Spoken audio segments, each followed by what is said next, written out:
Aujourd'hui avec les CE2, nous allons continuer la géométrie dans l'espace avec le vocabulaire spécifique aux solides. Je rappelle que les solides, ce sont ces objets géométriques, cette fois dans les 3 dimensions, donc la 3D. On n'est plus dans les figures en 2D. Vous avez ici dessiné un cube, donc là, moi je l'ai en objet. Ce cube qui est dessiné est un peu transparent, ce qui nous permet de voir ces traits en pointillés qui sont cachés normalement par ce que l'on voit de l'objet. Et les 3 mots à retenir aujourd'hui, ce sont les faces. Donc les faces, ce sont ces surfaces planes, ici. Sur mon objet, c'est tout simplement ça. Chaque coin d'un solide s'appelle un sommet. Le sommet, c'est la pointe ici. La pointe ici. Et les segments qui relient ces sommets s'appellent des arêtes. Attention, arête avec un seul R. Donc, une arête. Ici. On nous dit qu'un cube a 6 faces.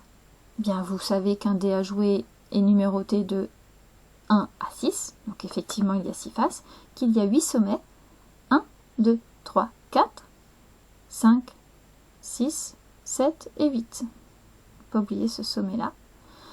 Et les segments qui relient ces sommets sont donc des arêtes. 1, 2, 3, 4, 5, 6, 7, 8, 9, 10, 11, 12.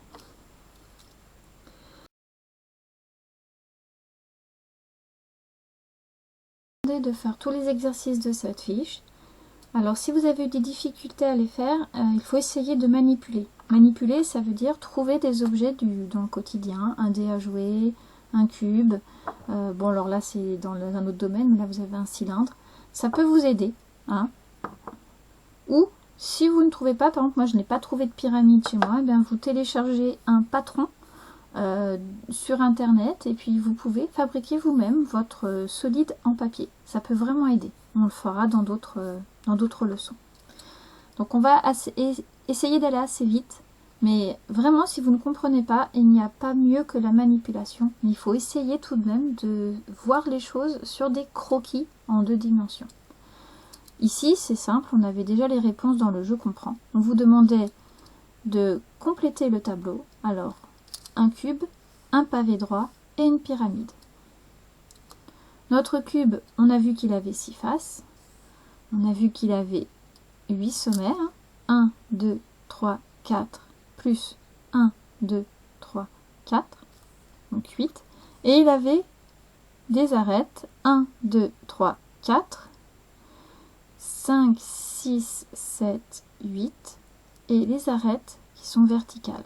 1, 2, 3, 4 de plus. Donc 8 plus 4, 12. On va faire la même chose avec le pavé droit. Combien de faces? On en voit 1, 2, 3. Et il y en a 3 de cachés. 1, 2 et 3. Donc 6 faces.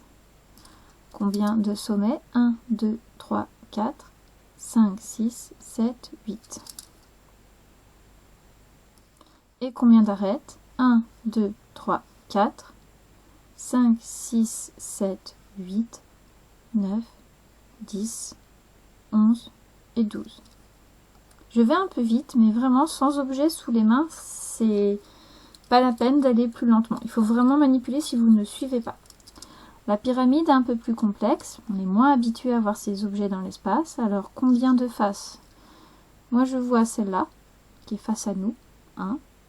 Il y a celle-là qui est sur le côté, 2. Il y a celle qui est cachée derrière ici que je délimite avec mon stylo, 3. Il y a celle-là derrière toujours, 4. Et puis il y a cette face, la base, celle sur laquelle repose la pyramide. Donc on en est à 4, ça nous fait 5 faces. Combien de sommets? Alors il y a un sommet en haut, et puis il y a les 4 sommets de la base. Donc 1, 2, 3, 4, 5. Combien d'arêtes? Alors 1, 2, 3, 4. Il y a 4 arêtes qui partent du sommet, mais il ne faut pas oublier les arêtes de la base. 1, 2, 3, 4. Donc 4 et 4, 8. Il y a 8 arêtes. On va ensuite regarder ce pavé droit. Alors dans la question, vous avez le mot vert. Ne vous en faites pas, vous avez un scan de la page du manuel en couleur et vous apercevez que ce pavé droit est tout vert. Donc sur ce pavé droit, je vois combien d'arêtes vertes. Alors 1, 2, 3, 4. Je peux les cocher pour être sûr de ne pas en oublier ou de ne pas les compter deux fois. 1, 2, 3, 4, 5, 6, 7, 8 et 9. Je vois 9 arêtes. Mais on sait qu'un pavé droit en a combien? On sait qu'un pavé droit en a 12. Donc combien sont cachés? 12 moins 9, 3. Ça correspond tout simplement au pointillé que l'on voyait sur notre croquis. Il y a celle-ci qui est cachée. Voilà, vous avez ces 3 arêtes qui sont cachées. Vous avez pu remarquer que le cube et le pavé droit avaient autant de sommets, de faces et d'arêtes. Tout simplement, c'est la forme des faces qui change, pas leur nombre.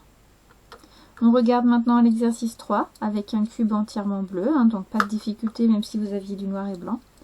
Et là, on vous demande combien de faces bleues voit-on? Alors, j'en vois 1, 2 et 3. Mais on sait qu'il y en a 6. Donc on sait qu'il y en a 3 de cachés. Là encore, si je refais en pointillé, alors excusez-moi, je le fais à main levée, donc c'est pas parfait. On s'aperçoit bien qu'il y a une face, une autre face et une troisième face de cachet. L'exercice 4, là vous aviez un peu plus besoin des couleurs, donc j'ai surligné en rouge ce qu'il fallait être rouge. Vous avez le scan dans vos fichiers envoyés par mail. On vous disait que les arêtes rouges sont celles qui partent du sommet G, donc le sommet G ici, et vous avez donc 3 arêtes rouges. On vous demande de compléter les phrases. Alors on vous dit que le sommet G, les arêtes qui partent du sommet G sont GF, GB, et il suffit de regarder, donc la dernière c'est GH. Pareil pour les arêtes qui partent du sommet A. Le sommet A est ici. Nous avons AF. Nous avons AB. Et vous pouvez voir en pointillé une qui est cachée, AD. Voilà, donc le secret c'est de manipuler. On essaiera de fabriquer nos propres solides pour les manipuler. Dommage que nous ne soyons pas en classe parce que nous avons des solides à manipuler, mais chez vous, vous pouvez en trouver.